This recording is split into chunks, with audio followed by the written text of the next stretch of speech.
Hello and welcome to the short Vort on the Yom Kippur and Haazinu.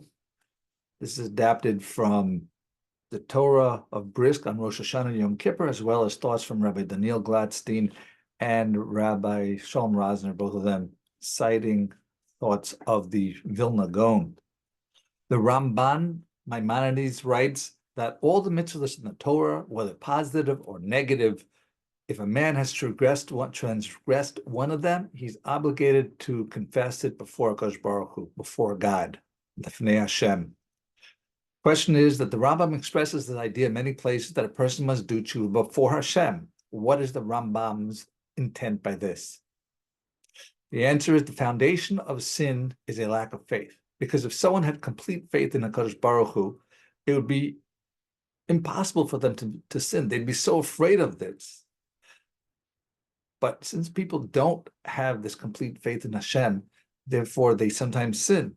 And the root, therefore, of the need for Teshuvah is that a person should feel constantly that he is before Hashem, Lefnei Hashem. As my great uncle Reb Dov Greenbaum, Zecher Tzadik Levrava, used to always emphasize, Shivisi Hashem lenegdi samid. You always imagine Hashem is in front of us because he is. Regarding the mitzvah of do not covet, lo sachmod, the Ibn Ezra says that how is it that a person can be commanded to have an emotion, not to desire something? That's very hard. So he has his own answer, but Rav Yosef Dov Soloveichik, the Bais HaLevi, answers through a mashal, through a parable. There's a guy walking over a small, narrow bridge over a raging river, and it's kind of rickety, and he's nervous about getting to the other side. So he's intently focused on one thing, on getting to the other side. At that point, he doesn't think about lust or desire. He's focused on what's really important because of his fear. The same thing should be by Averos. If we really appreciated how important and how bad doing an Avera is, it would be impossible for us to not focus on it. We'd consider it as dangerous as falling into the mighty river. And therefore, we have to always have that bout being Lefnei Hashem, thinking about Hashem. Rav Zalman Slutzker said about the Bais HaLevi, when he comes to the Olam HaEmes in the future world, he would not receive any reward for sinning because his fear of heaven, his Yirah Shamayim, was so great that he didn't have an option to sin. However, he will be rewarded for bringing himself up to such a level of Yirah Shamayim. Moving on into Haazinu.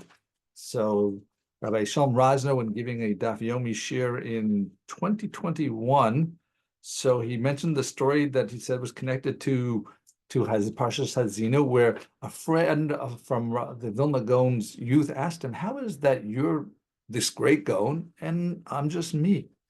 So another matter of belief and emunah. The Vilna Gaon answered his friend. He said, "Do you believe that there's a difference between studying something 101 times versus only 100 times? And the man responded, "Yes, of course I believe that, because the difference is I did study 101 times. You only believed it."